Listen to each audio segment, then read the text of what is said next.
Today, we will be looking into 3 different disappearances that have occurred in national parks, one being solved due to an anonymous tip. I make content about animal attacks, disappearances, murders, and paranormal incidents. If you like content like this, I would appreciate if you'd like and subscribe.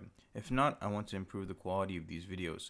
I would appreciate it if you guys let me know down below what you thought. Do you like the video or did you not like the video? If so, why? What can I do better?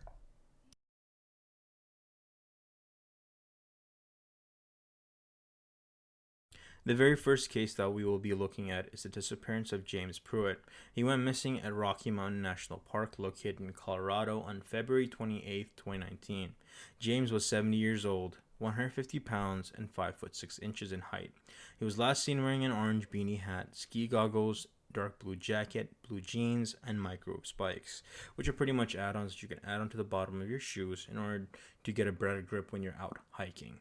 On March 3rd, 2019, search efforts began in the Glacier Gorge area of Rocky Mountain National Park for James Pruitt of Etowah, Tennessee. After a vehicle parked at the Glacier Gorge trailhead was determined to belong to James, rangers contacted his family in Tennessee.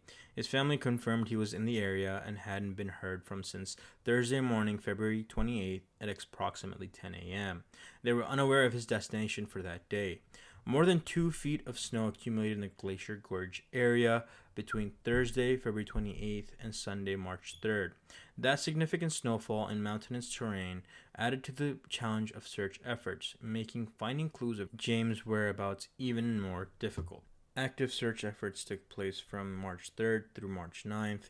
The overall search area encompassed approximately 15 square miles. Searchers concentrated efforts in the heavily forested areas. Even with a large search effort, James Pruitt is still a missing person and the investigation is still ongoing.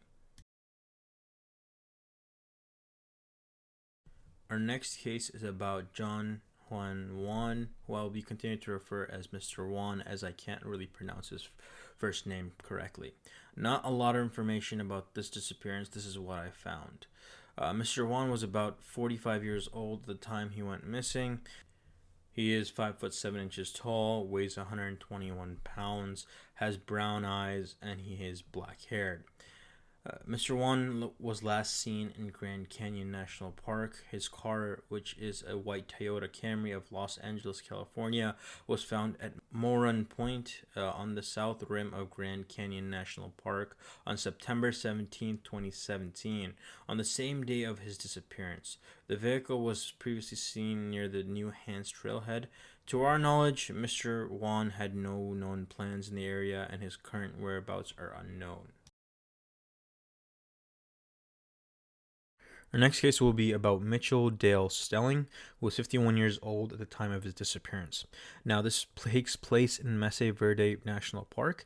Now, I've covered this before in a previous video, which I would recommend that you guys go and watch. I'll link it down below. I'll also put the thumbnail up right now. Yeah, it's a good video. I would recommend you go check it out. Let me know what you guys think about that video. Mitchell Dale Stelling, also known as Dale, was born on September 10, 1961 in Victoria, Texas, during Hurricane Carla. He was the son of a career Army man, so Dale lived in several states and countries. In 1976, they moved home to Ander, Texas, where he graduated from Galliard High School in 1979. He married Janine Bayer Stelling on March 23, 1981, and raised together 2 daughters and 2 sons. He worked as a meat cutter for Dick's Meat Market for 17 years before going to work at H-E-B as a meat cutter and market manager before retiring to tend to home and family. On June 9, 2013, 51-year-old Dale Stelling, his wife, and his parents were traveling from Texas up through Colorado sightseeing. On that hot summer day, they experienced some car trouble and made an unplanned stop at Mesa Verde National Park. They arrived at the visitor center at approximately 4:30 p.m. Dale, who was an experienced hiker, went off on his own to view the Spruce Tree House ruins, which were less than a quarter mile away. And within eyeshot of the visitor center, these ruins are so close. And the visitor center was so visible from them, Dale did not even bother to take any water. This was the last time his family would see him. On the way to the Spruce Tree House ruins, there is an intersection with another longer and more dangerous trail known as the Petroglyph Point Trail. While the trail itself was not a difficult trail, it does have a lot of exposure to cliff edges, and it's also along a steep canyon. It goes up in elevation to the top of the Mesa, where the petroglyphs cover the cliff face. The trail takes about an hour to complete for an average person. As time passed, Dale's family realized that something was wrong, as he hadn't come back yet. They reported him missing very quickly. When the park rangers realized he was not at the nearby ruins, they understandably figured he had taken the petroglyph trail. They were not alarmed, suggesting to the family that they wait an hour or two for him to return. But once 2 hours had passed since his initial departure, the family knew something was wrong and the search began. This is an important aspect of this case because search and rescue operations normally do not begin in such an immediate, streamlined way. With such a precise area to focus on, it's also worth noting that while Dale did not have any water with him, he did have a cell phone. Although signal within the remote park may have been spotty, immediately an intense search effort was launched. The intense search lasted for 2 weeks before being scaled down on the assumption that surely by then he had perished. At the height of the search, which again was reached very quickly relative to how long he had been missing, including 60 searchers, 2 canine units, specialized mountaineering units, which rappelled down the canyon to look for Dale's body if he had fallen down. They also had helicopter teams flying above with radar equipment.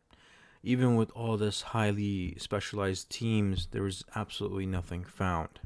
7 years later, in mid-September of 2020, supposedly National Park authorities received an anonymous tip directing them to the remains of Dale Stelling. After 7 years of searching, the remains were finally discovered on September 17, 2020. The location of Dale's remains were never released to the public. The agencies involved did cryptically state the remains were found 4.2 miles from where Dale was last seen, and that this was a remote and off-limits section of the park. They also indicated that there were no pathological indications of foul play. This does lead us to ask multiple questions. If Dale fell off the trail into a crevice, then the canine units surely would have detected his pungent scent emanating from within.